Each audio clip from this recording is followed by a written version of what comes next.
Well, hello there. Welcome to the latest episode of the Potato Presents. Today, I'm lucky enough to have as a guest Mr. David Lowry. I'm going to let him tell you a little bit about himself, but he is a fixture here in the faith community here in Oklahoma City. David, welcome. Well, thank you so much. Let me tell you, I don't know who's more excited, me or my wife right now. She says, and she coached me, it's the potato. So I want Yes, you to, yeah, the potato. none. There's no Actually, other potato but me. So you're the only one I've ever talked to. I'm just saying. I'm the only one of consequence for certain. Until you, most potatoes had a good reason to be fearful of me, Really? Yeah, especially I'm the old nice and tough. the nice plump potatoes Yeah, that, yeah, yeah, but I'm old and tough. Just old you're safe. old russet that's been under the earth for a long, long time. I'm I'm of gonna, no interest except for my intellectual prowess. So, um, and I'll take intellectual prowess wherever I can find it. well, David, let's get started. So, just tell us a little bit about yourself. Well, thank you. So, as you heard, I'm David Lowry, and I'm a professor at Oklahoma Christian University. And I have been teaching in faith-based education for more than 40 years. I taught 20 years at Pepperdine University out in Malibu, California. And my area of specialty is communication. I also teach peace studies and peacemaking and mediation, which is what I really love to do. Yeah. And then of course I teach the dreaded speech class that all fresh men and women have to take in order to get their degrees and get their liberal arts. So Still traumatized by my speech class. there has been many people traumatized over the years. Yes, Yes. that's true.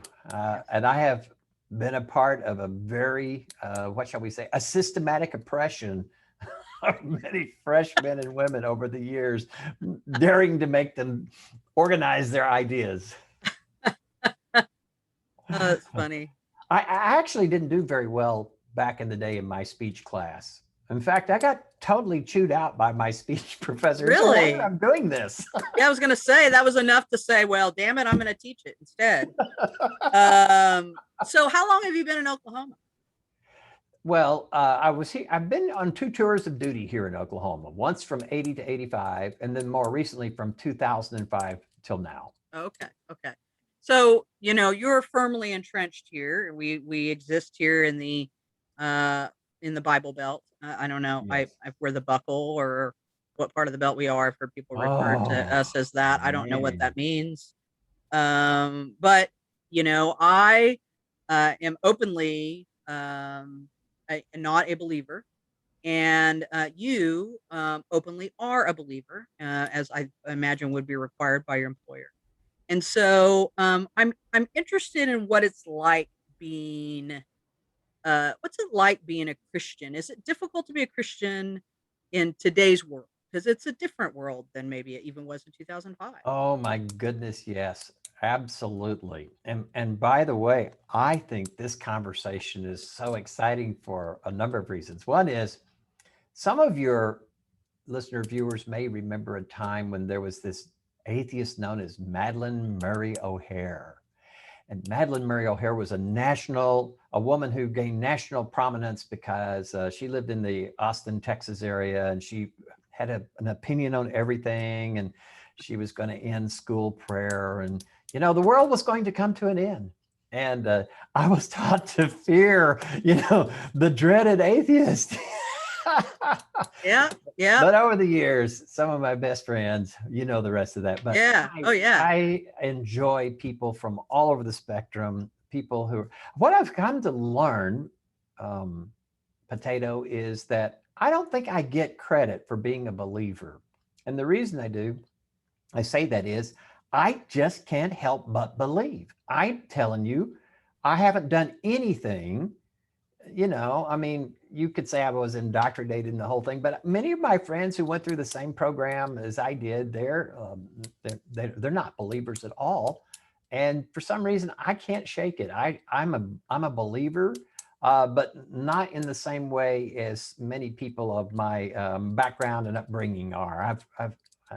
over the years, a lot of things have happened to change that. But you ask, what's it like? And I'm going to tell you that one of the things that's really hard is it's not hard for me to be a Christian because that's kind of who I conceive of myself to be. Right. But I don't think of it in those terms like I'm being a Christian. I'm just trying to be a good person. Uh, Christian is one of the many things that you could say about me. But I find it very difficult to want to be labeled as a Christian nowadays because the Christian community has earned a well-deserved black eye. And honestly, if I could go back in time, I might not allow myself to be called that. I mean, maybe a believer or Yeah. spiritual, or I could use a lot of other terms, but honestly, nowadays, I almost cringe when someone uses the word Christian because it really doesn't communicate well at all. And it's not the public's fault. It's what the Christian community has done to itself. Yeah. What's interesting, not to kind of plug my own little potato-ness, but, um, a couple weeks ago, I did a little just potato talks, and I talked about how people use community as a cudgel, right? They use it as a Yes. weapon. And a good example of that, not the only example, most certainly, because I think we as humans have a desire to elevate ourselves by demeaning others, but certainly an example of that, and especially present here in the Bible Belt that I've seen is this, you're not Christian enough idea. Yeah, Um, that's true.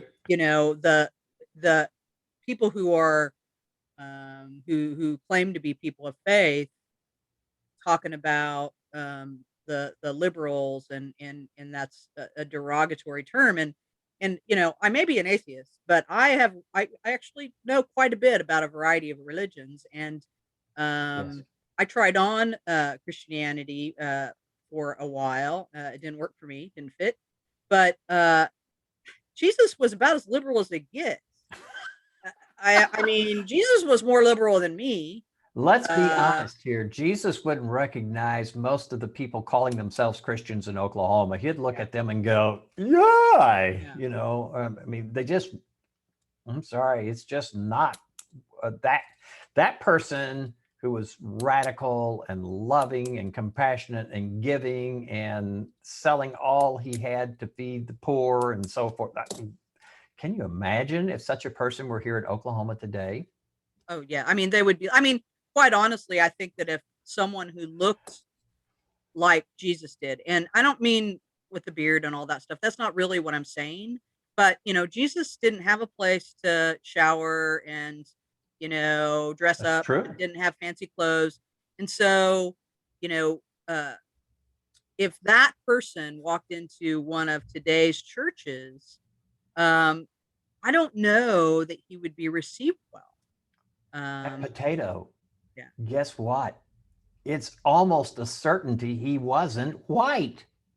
Well, certainly if you look at where he's from, I mean, that's a whole nother thing is that, it's kind of like, the dude wasn't from England, I'm pretty sure there wasn't blue eyes and blonde hair on the no, dude. no, that was the European whitewashing of Jesus. And That's I mean, exactly right. and I mean, God, we could probably go into a whole nother show talking Whole about nother.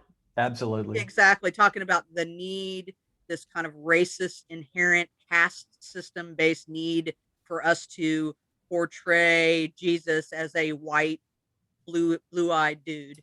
Um, like I said, that could be a whole nother show, but it's just I just find it so it's such a challenge because I can't have a reasonable debate with somebody. Um, Well, I understand that, and I want to say something that I said to a friend of mine one time ago, and I consider you certainly, definitely one of those friends. thank you. Um, the person knew I went to a party with my wife, and they knew that I taught at Oklahoma Christian, and he wanted to make it very clear to me. I just wanted to eat my nachos, but he he wanted to have a little talk, about religion and what he hated about it and what he didn't. And my answer was and is, tell me about this God you don't believe in. I probably don't believe in him either. And I'm just going to say that for most of what passes for evangelical Christianity, I don't believe in that. Yeah. And I would rather be called anything but that. I refuse to go along with it. Yeah. Um, and this is not because I hate those individuals who are in this movement. I think they're very misguided, and I think that they're making I think they're doing a lot of harm to themselves and others, and Right. they're using their religion to justify great cruelty to large groups of people. Right. And they've certainly scarred a lot of people for a long time. I've talked, we could mention the LGBTQ community. Right. We mentioned all kinds of minorities Right. and all of that. But I just want to go on the record as saying that that's not the God I believe in, Yeah. and nor the religion. And I think that people who use their religion to do those things, if they really do believe in religion and a life after death, as I do, Mhm. I believe they're going to be very surprised when they're held responsible for the harm they've done to people, even though they thought that they were supposed to. And Right. because we don't get a pass for hurting people, in my understanding of faith, Right. you are responsible Yeah. for the good and the bad you do, and whatever crazy logic you use to do it.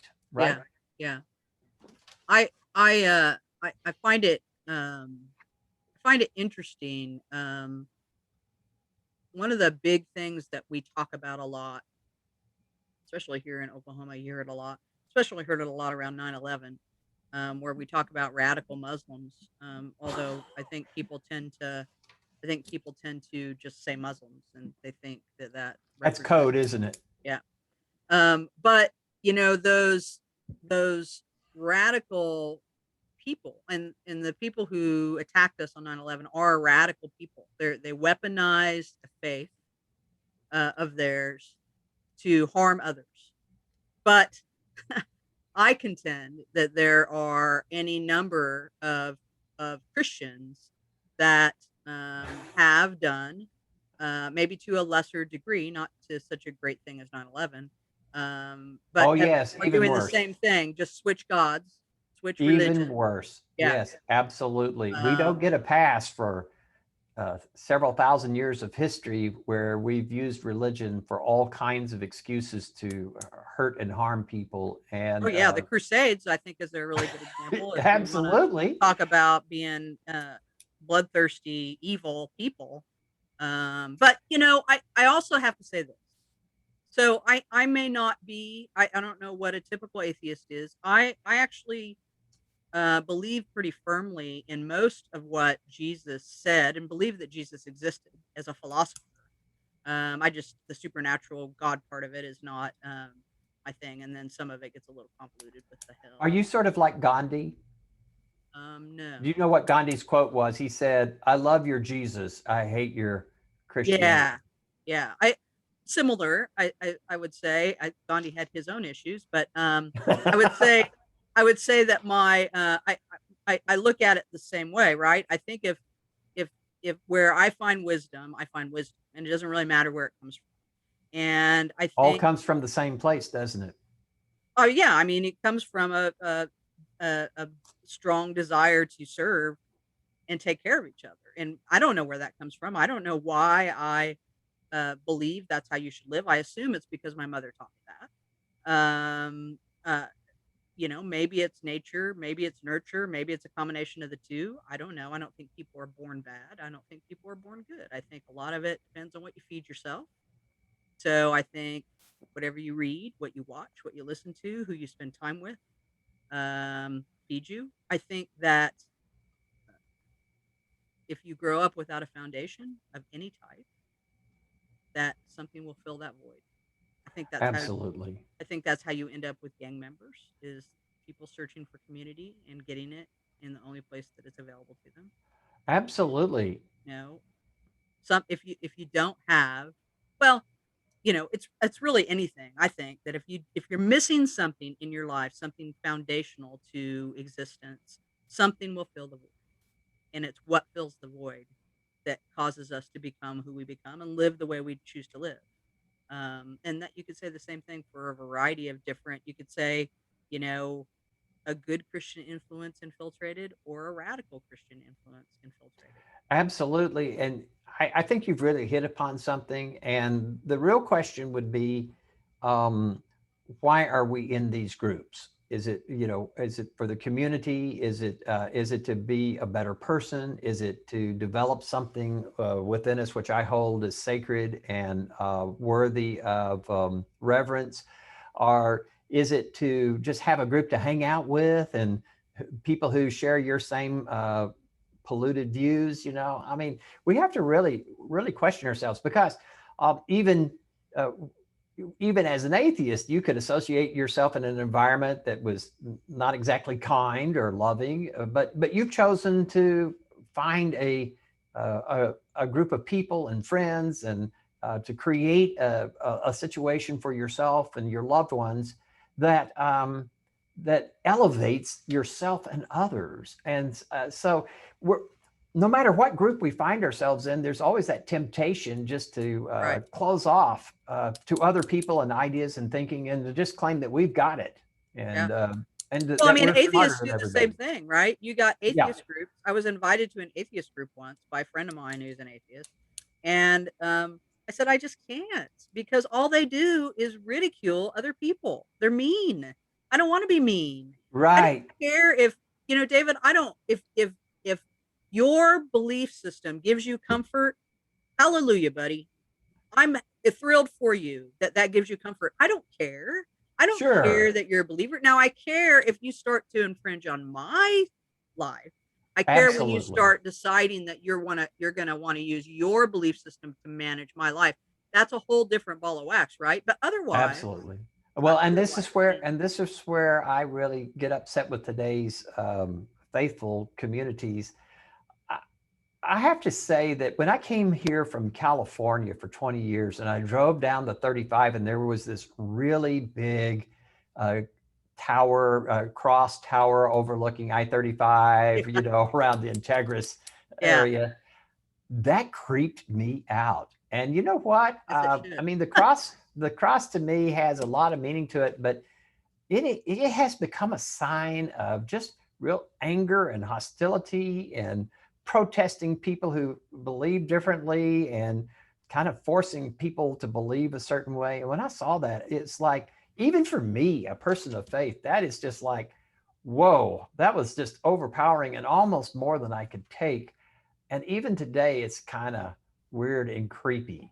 Yeah, And I don't want to run down the church that does that, because I've been to their church many times, and I've never heard a message that was unkind or mean or cruel or bigoted, or that said the least unkind thing. I mean, they were really good.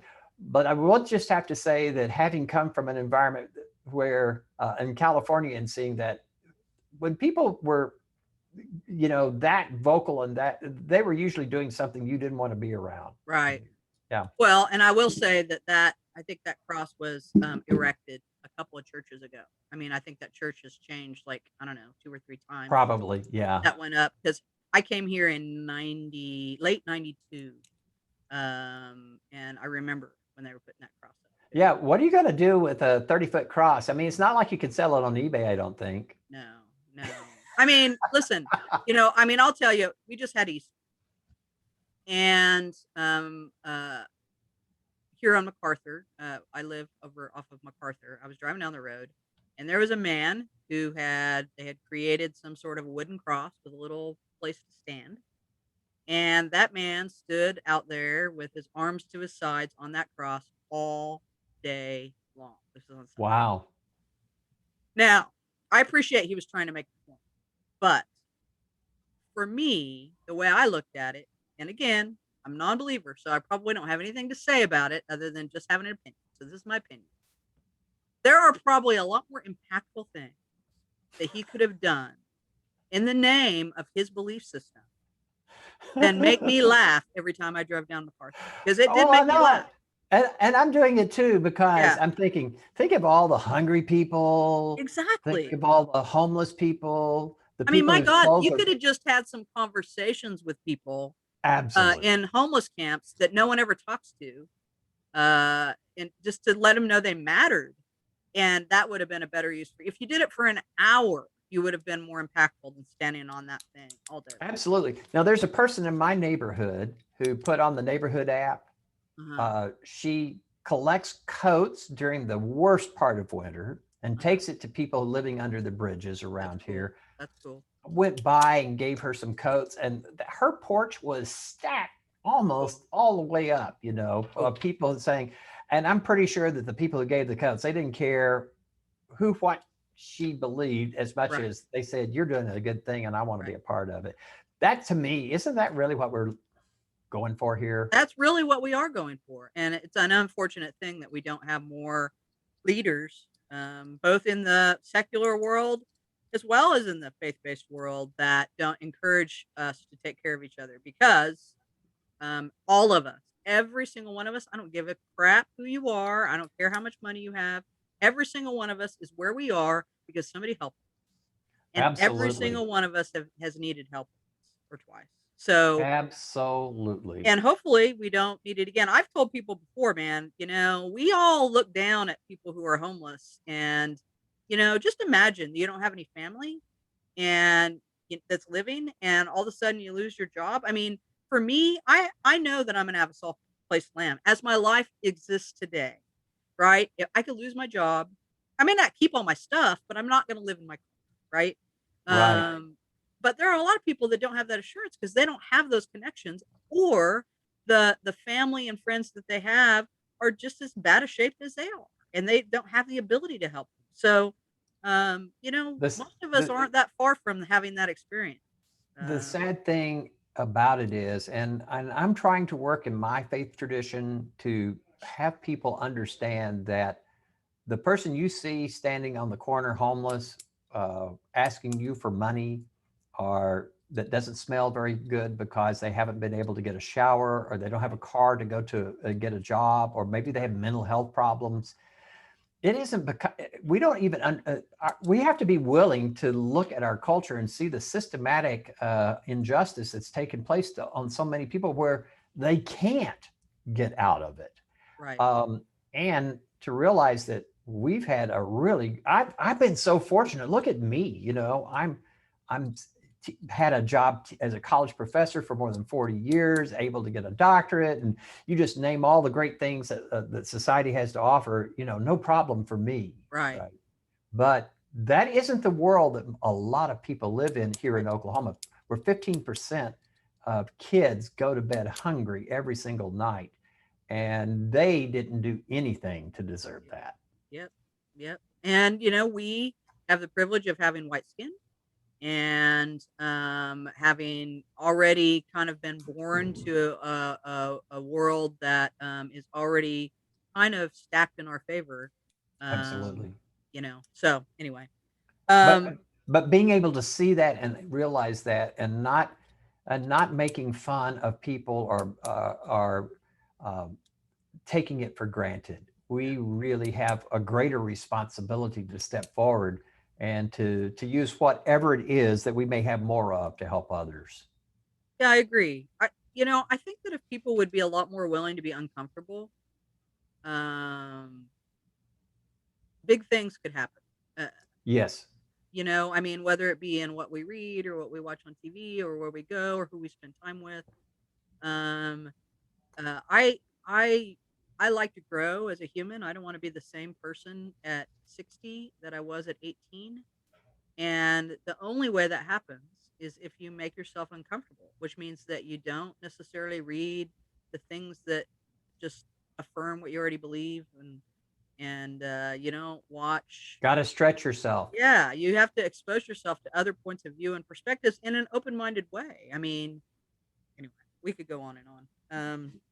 But I mean, we're so, I hate to use the word polarized because it's kind of the word of the day, but we're so polarized today. both even within the faith community. Yes, Um, exactly. do you think that? Do you think it's ever possible? I mean, do you foresee a time when it's possible that the people of varying faiths, and including and people who have who I hate to say have no faith, but have no religious faith, I should say, um, can ever come together and do big things? Yes, I do. I'm very positive about the future. I do hold a very optimistic viewpoint. Some people, I have noticed things in my own religious tradition where we were so rock solid against one thing or another, and I have noticed that so many things have fallen by the wayside. For one thing, membership in America's traditional churches is like a bathtub with a stopper out. I mean, people are just leaving and they're just saying, we're not going to do this. Yeah, People have children, now that people's children are growing and they're leaving churches or they're looking for other answers in their life. The proliferation of Eastern religions in our nation and so forth. Um, but I see all of this as a good thing. We needed to be shaken up. We needed things to happen. I have worked with many different faith groups today, and I'm proud to say that I do. And I also work with people of no faith, and I find it very stimulating to work with anybody who's willing to make society a better place. And our motivations don't have to be what I would call the purest. In other words, if you're doing a good thing, let's not pull out a card and say, well, how faithful are you, or what? I mean, to me, I'll take 100 atheists who are willing to feed the hungry and help the homeless over 1,000 Christians who are sitting around talking about how bad it is, but never get around to doing it. But I'm seeing progress in that area, good. Potato, and I think you should. I'm hopeful that you will. Now it's taken a lot. It's taken a long time in my lifetime to see us move from these very entrenched positions, and Right. a lot of people have lost a lot of hope and have been hurt along the way because there have been some quote wars fought. But I think we're seeing people saying we don't believe that way anymore, and if that's what you're saying, I have to believe. I'm not going to believe it. Right. One thing I know about organizations, I teach communication. Organizations want to live. I don't know if you, organizations are Yeah. like people, they have a life. And when they start to die, they will do anything to survive. Yeah. It's I'm interesting. serious. Which is both um uh They will change. inspiring and horrifying at the same time, Yes, it's depending on which true. It's organization you're true. talking But to survive, if they wish to survive, they're going to have to become relevant. And if they want to be relevant, they got to change. about. And Right. I'm seeing changes that I never thought I would ever see as. Well, I mean, just the acceptance of the LGBTQ community uh, Absolutely. in mainstream churches has been surprising to me. As a member of that community, has been really super surprising to me recently. I mean, it wasn't that long ago when, uh, I mean, when same-sex marriage was um, made legal through the courts, and there was a lot of backlash. Now, our here in Oklahoma, our politicians continue to try to put the community down, if you will. I think that now it's our transgender brothers and sisters that are more a target. But at least the churches, some churches, the ones that want to matter or want to live, I guess you could say. Uh, I agree. And even in my church, there's some leadership. We have people in some of our leadership who are LGBTQ, and I'm glad we do. And yeah, it's time. And we were, as a group of people, very misguided, even from our own understanding of our own sacred scriptures and text. We use those scriptures to hurt so many people and harm so many people over the years that I'm surprised there's any LGBTQ person who will even step foot in a church. And yeah, me yet, too. Surprisingly, yeah, that really, always surprises. It really does surprise me, except honestly. for the Stockholm syndrome or something like Yeah, that. But uh, but you know what? yeah, I have seen that as churches have come to better understand societally and grow and evolve themselves. Um, wow, what a difference it makes. And nothing makes me happier than to see a person who has suffered and you know, when you really believe something deep within, if you believe religiously and you can't shake the fact that you believe, and yet at the same time you haven't been accepted. It's sort of like these children whose parents never showed them the love that they deserve, but finally open up and say, "You are, we were wrong. Yeah. Please forgive us." We're seeing a lot of healing taking place today that needs to take place, and of course, there's a lot of anger out there too, and it's well deserved.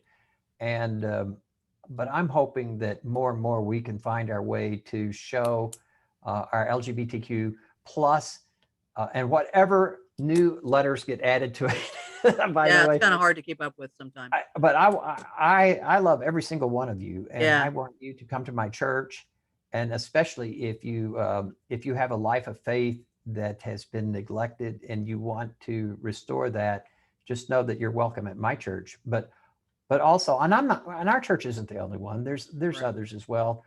But wow, I never thought I would see that kind of movement and motion in my lifetime, and I'm so glad that I am seeing it. And I'm pretty sure that give it another 15 years, there'll be people saying, "We never believed like that." They're Yeah. going to deny that it ever happened, but Yeah. it's true, it did.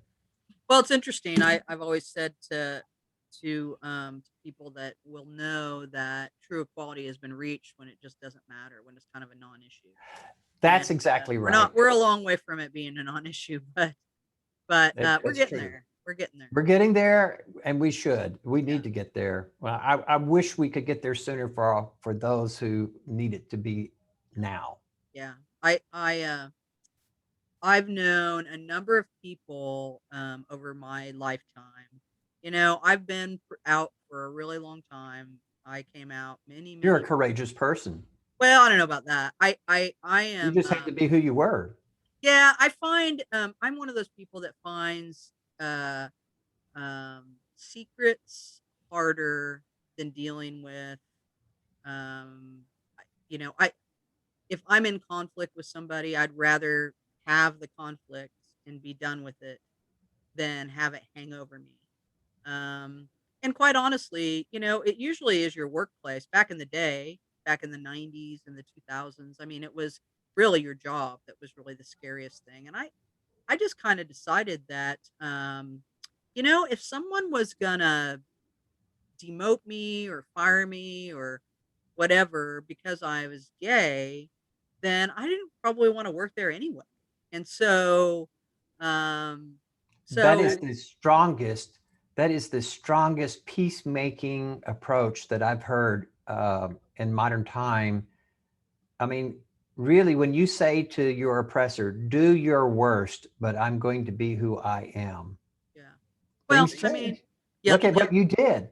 You get one life, and I'm Live gonna it. live mine being who I am. And you know what? I'm not everyone's cup of tea, and that's okay.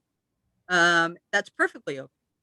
But and I'm imperfect and flawed, and I, do my best, and I make mistakes and all of that stuff. But what you're seeing, what you see is what you get. There's not a whole lot of posturing on my part, and I mean, what you see is not what you get. I'm not really a potato, but so to just be clear, I don't want to be I've seen you, and I know for okay. sure you're not a I don't potato. want to be dishonest, but Truth in yeah, advertising. yes, for sure.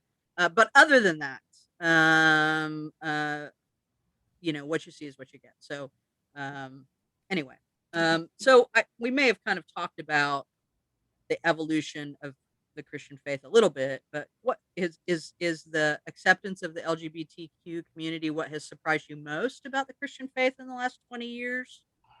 I could name No. you a few things. I'll just name one or two, and some of them might be kind of boring to you because it gets into matters of Christian faith as opposed to you know. It may be not boring to somebody who's watching, and really they're the Okay, ones. so I'll just mention a few things.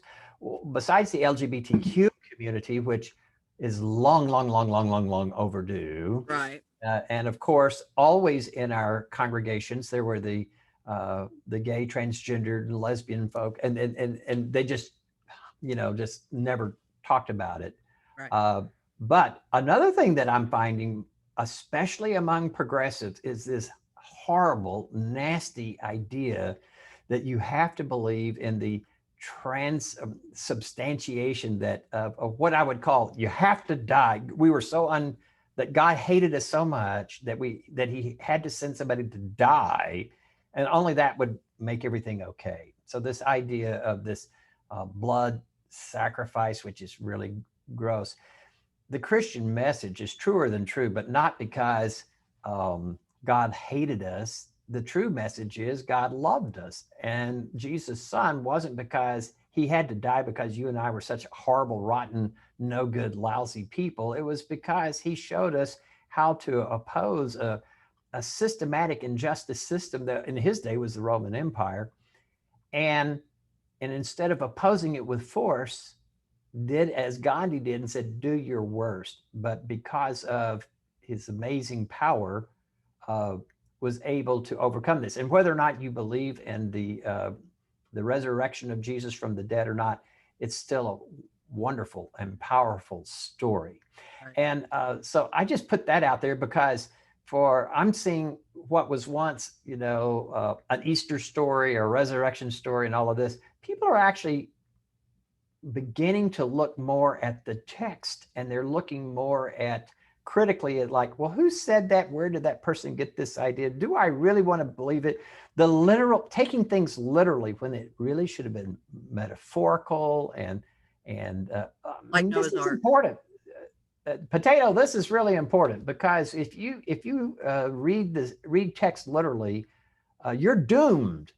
I mean, you can find a group to hang out with, and they'll reinforce these ideas that you've been carrying around all your life. But if you really want to grow, you've got to get away from this literal interpretation that is so soul crushing. Yeah. Yeah. Yeah, there's so much of that literal stuff that I just kind of like, really? Yeah, well, I mean, what can you do? Noah's Ark is a really good You just example of that. blink your eyes and go, whatever, Yeah. But I mean, those fighting words for some people, you tell them, Oh, really? sure, I mean, sure. really, you took two amoebas with you on the ark. You got every bacterium that existed, and prey and predators, and y'all got a big old You boat. know, But the that's fighting words, though. I'm telling the you. Bible has these amazing books, and they're like Jonah and the whale, and then there's the story of Job. And people say, "Well, that has to be absolutely factual true," and it's like it's truer than true, but not because of anything in it that's true as a fact. It's true because it's a great story about life and living and what it means to do the best you can and then suffer all hell breaks loose, and when people can kind of let go of these insane, we would never read a good novel or a book the way we read scripture sometimes. It's just Crazy. insane. Yeah, it's crazy. I would agree. I would agree. So what do you think? Okay, so putting faith, religion aside, Okay, just talking about the state of Oklahoma. here we What are. what do you think the biggest problem facing the state of Oklahoma is today? I want to say this with all the kindness that I can muster, and I do not mean to be insulting to any of our listeners or viewers, but it's ignorance. We are a state that is so low on the educational scale that we don't know how to think critically. We believe fear based messages. We have allowed politicians and big business and everybody else to manipulate us into believing certain things are right and good and true. We've swallowed a three-corded braid where the free enterprise system and democracy and religion are all bound tight together, and we have this rope that Oklahoma holds on to for dear life, which is neither biblical and it's not even in the best interest of our country altogether. Unbridled capitalism isn't the best thing for all of us, as we know. It's a system, but it's not necessarily the only system. And democracy is great, but it has some systematic errors in it too. Yeah. Yeah. Namely, 2/3 of a person for a black person. Come on, Mhm. We have a lot of things to work on in our democracy to become that more perfect union. Right. So if you just ask me, I would say we need better education here. We don't want to pay for it. Yeah. Our teachers are among the lowest in the nation in pay. Uh, our schools are in disrepair. There are people really working hard to educate our children. And I don't want to say anything negative against the people who are giving their lives to our children or to our colleges or things like this. But I would just say, if you just make me say it, it's ignorance. Yeah. And and also, to turn the knife a little bit, there's a Mhm. lot of people who are really glad to talk about um, we're ignorant, we love it. It's sort of like when you can't have a scientific conversation, when you have to really convince people that there really is such a thing as coronavirus, Yeah. when you really have to tell people that, you know, it can kill you, it can kill those you love, um, and that it isn't a political thing, it doesn't care what your politics are. We shouldn't have to have these conversations, but we do. And when we have to argue about whether or not it's in the best interest of our community to not spread the virus, through unhealthy and unsanitary and unhygienic practices, these Right. are all things that are born of ignorance. And I don't think the people who say these things are bad people. I just think they don't know any better. Yeah. We have work to do here. Um, I would and agree. I would yeah, agree. well, that's just my point of view for whatever it's worth. Well, I mean, I find it interesting because I agree that I would actually I would actually say that it's willful ignorance that's a greater problem because Much of it is. yeah, because it's willful ignorance that keeps us from educating our populace, right? So, and it's uh kind of largely, I think, to me anyway, there's a chicken egg component to this, and that is which came first, tribalism or ignorance? What leads to what? Is Ooh, good tribalism question. leading to us Whoa. being For a ignorant? potato, you're asking a really, really good question. Because, I mean, ignorance leads to tribalism, which leads to ignorance, willful ignorance. And it's this, even in Christianity, well, really in any faith, but I'll speak about Christianity because we're in Oklahoma and Okay. it's shoved down my throat every 2 seconds. But uh, even in Christianity, it's not even necessarily about, you can have people that will beat the crap out of you if you say anything bad about Christianity, but they don't go to church. They don't try to live. They don't really do the activities that one would normally associate with um, being a Christian Well, traditionally, I'm absolutely confident but they're of that that there are tribe. people watching the program Yeah, who don't consider me to be Christian at all. yeah.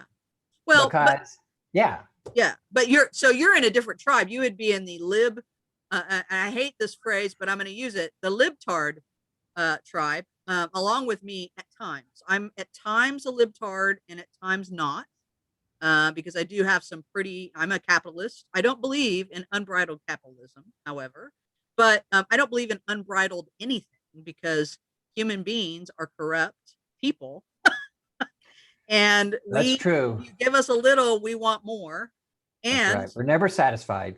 I would add that people that are watching that are pro capitalism, and if you know me, you and I have probably had this conversation. The goal of a corporation is to create wealth. That is the only goal of a corporation. They And don't so have a I'm very conscience. They don't short-sighted. have ethics. Their job is to create wealth for the people who own shares. And so, and those But people are now considered. but potato, that was, when that particular view of capitalism came forward, that didn't have to be the only definition of capitalism out there. Right, It was adopted because it satisfied a greed that certain people had right. to say that people who work for their money, Hmm. you shouldn't have to pay them, or Yeah, you shouldn't have to pay them very much, or you should be able to pay them as little as possible, or to take your business to some other nation where you could give them a 20 cents an hour instead of $1 an hour or whatever. But we chose, willfully chose a definition of capitalism, which was the most vicious and the most soul crushing one that we could come up with, that's benefited only really about 1% of our population. But But a large number of yeah. poor people, poor working people, middle class working people, worship the very ground these people who have all the money, they worship the ground they walk on, even though the ground is littered with them. They're walking across, they're stepping on their heads to get ahead. They're shitting all over them to get there. But I'm an these old people, Texan. yeah, I'm an old Texan, and one of the things we said, don't piss on me and tell me it's raining. yeah. But they do. But they do. But And they we do. let them. And And we because we are ignorant, we don't know what to say. We say, well, they must know because they Yeah, wouldn't have all because the money they're to go to awesome because they work. have billions. I Yep, mean, that's they're right. wise and I got to follow them because they've got billions. I mean, I know what they said, but they didn't really mean it because they're awesome because they have lots of money and I want lots of money. And Well, so and therefore, you will do what I've discovered, and this is probably true for myself yeah, as well. yeah, Sometimes I will follow a shiny brass ring just promising me something yeah, more than using my head and saying, no, that can't be, that's too good yeah, to be true. That's not true. This, yeah. it's not right. Yeah, I mean, I hear you. I think it's a part of the human condition, right? For us to, Well, like Oklahoma acted like we were going to get Elon Musk to, come to Tulsa. He wasn't ever going to come to Tulsa. We were just such plague, but we're always in Oklahoma pulling for the brass ring, and our government here is always trying to tell the citizens here that, I mean, God bless us for wanting to be a top 10 state. I want to be a top 10 state. But we really don't want to be a top 10 state because we don't want to pay for education. We don't want to pay for our quality of life. We don't want to raise taxes. We don't want to have good roads. We don't want to take the women out of prison. We don't want to get rid of the teen pregnancy rate because, right. God forbid, they'd be on birth control. On and on and on we could go. We When you really passed ask, do you want to be that top 10 state? And the yeah. answer is, nah, they We don't really passed a want. law under Mary Fallon's administration where it made it illegal for municipalities to raise their own minimum wage. Yeah, And yet we're exactly. trying to attract companies to come here. I mean, come on. Exactly. We won't provide them with an educated workforce, but we want them to come here. I mean, we we we routinely crap all over LGBTQ people and people of color and women routinely.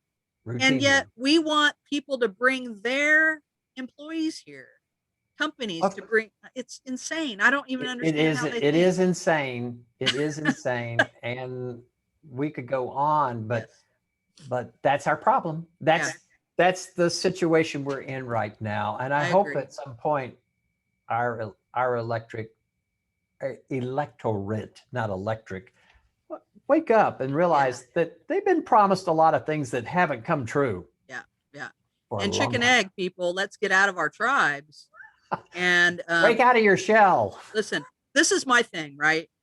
If you believe in something, whether it be a religion or a philosophy or yourself or whatever it is, if you really believe in something sincerely, then you should be willing to scrutinize it. And you should be willing to let other people scrutinize it because when a situation or a thing lacks scrutiny, that's when it becomes something you don't want it to. It becomes abusive. It does.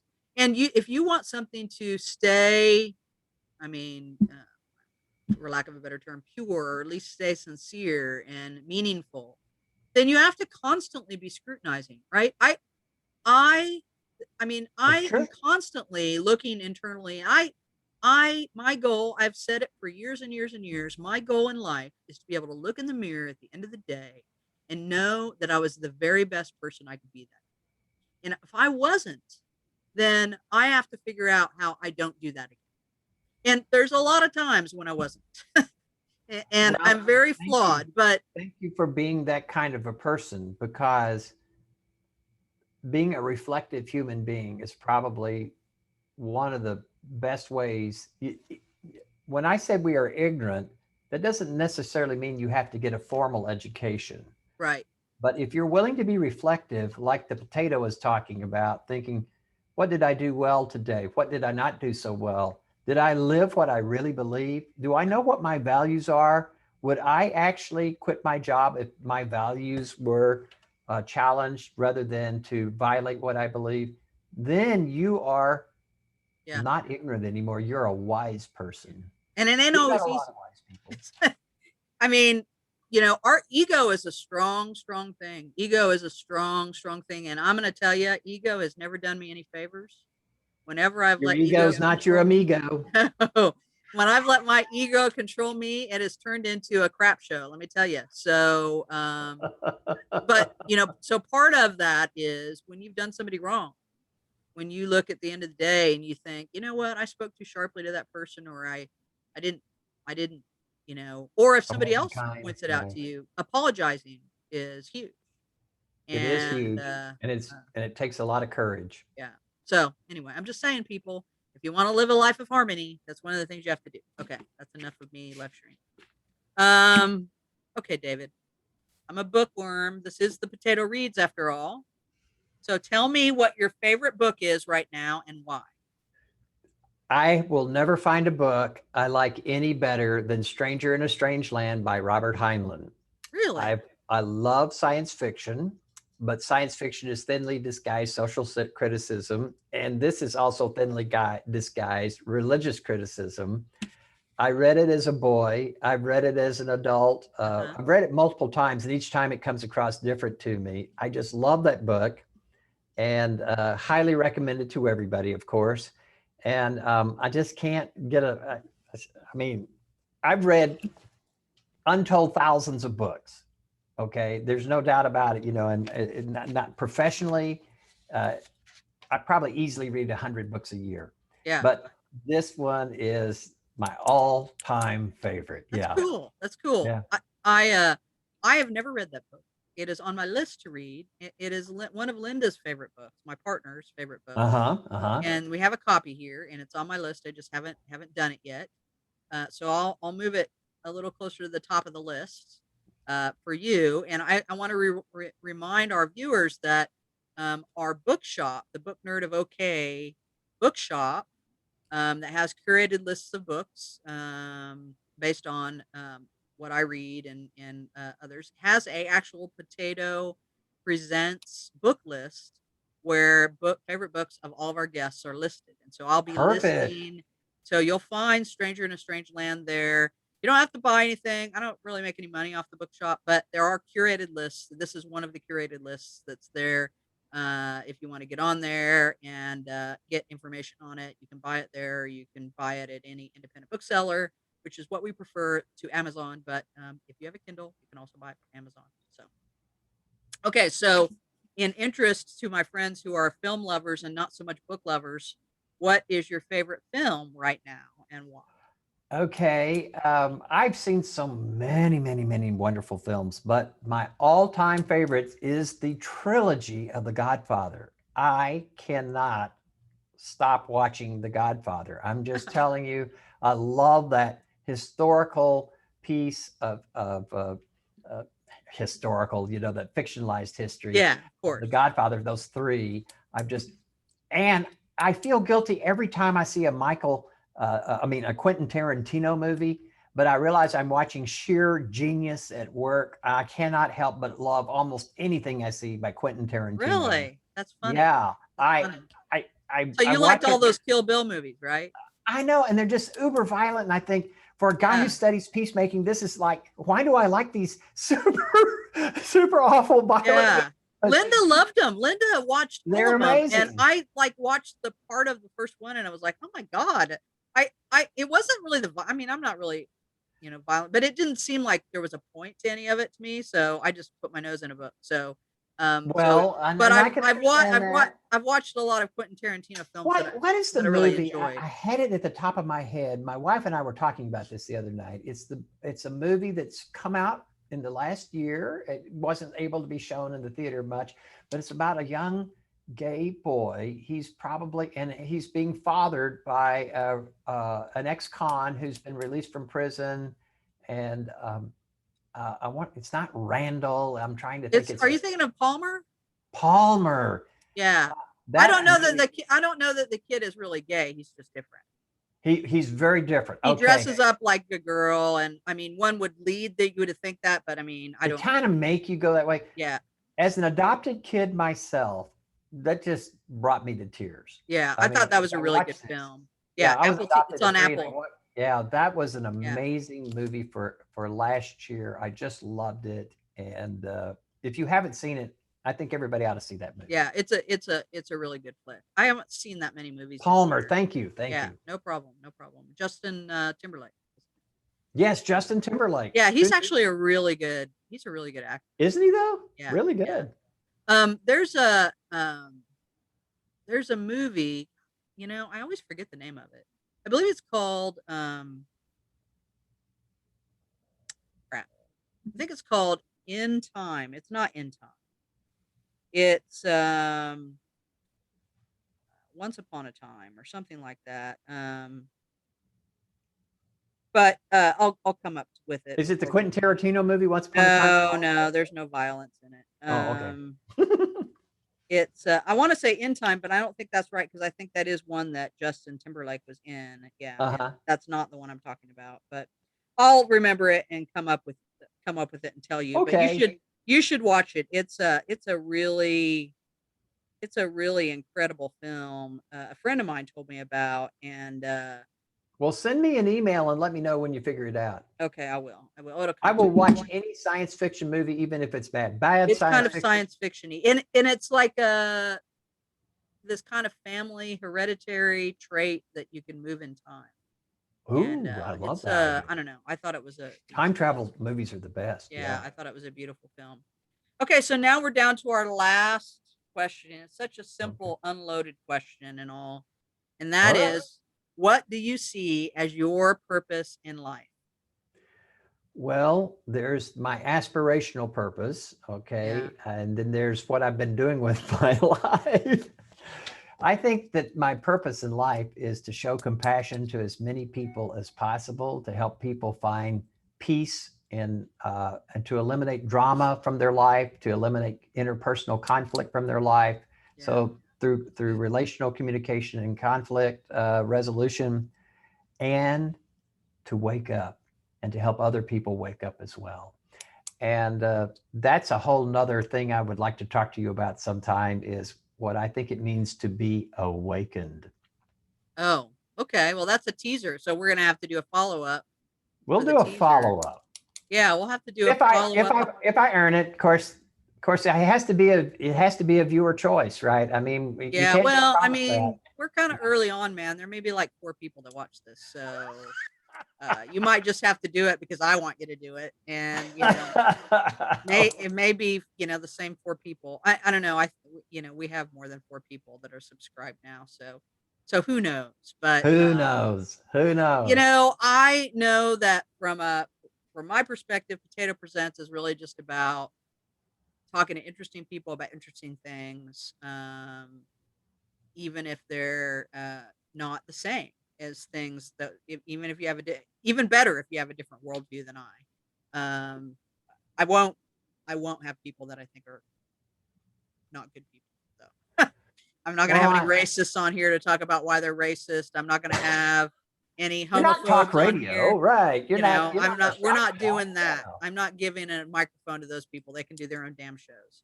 Um, but And I, stand, right? but just people who have a different worldview, I think there's a lot of value in that, having that conversation, and it benefits me because, again, scrutiny of what you think is the way to live a life, um, of, I believe, peace, and harmony.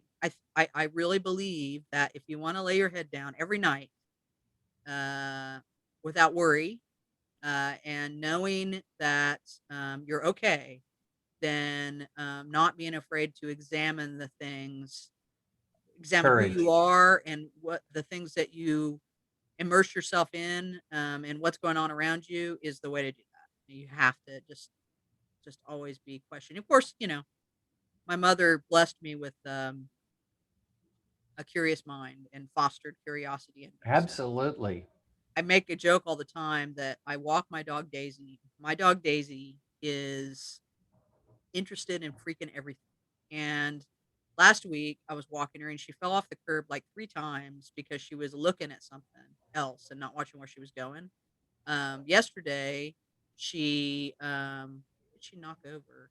She was running and looking behind her, and she knocked something over. I can't even remember what it was now in the backyard. So, um, and she drives me crazy. And I finally realized the reason she drives me crazy is that she is me. She is me in dog form. Yeah, if you were a dog, you would be just like I that. would be So totally bashing curious. my head into stuff because I was always looking at something else. So, anyway, so anything you want to add to the conversation, David, Well, before the we only say thing I would goodbye? add before we go is just a constant plea that I know that you've done on the show before, but notice the local food boxes around you, around town. Notice those that give food. Put food for the hungry in these food boxes, and they're around town. Churches have them, parks have them. Sometimes restaurants have them.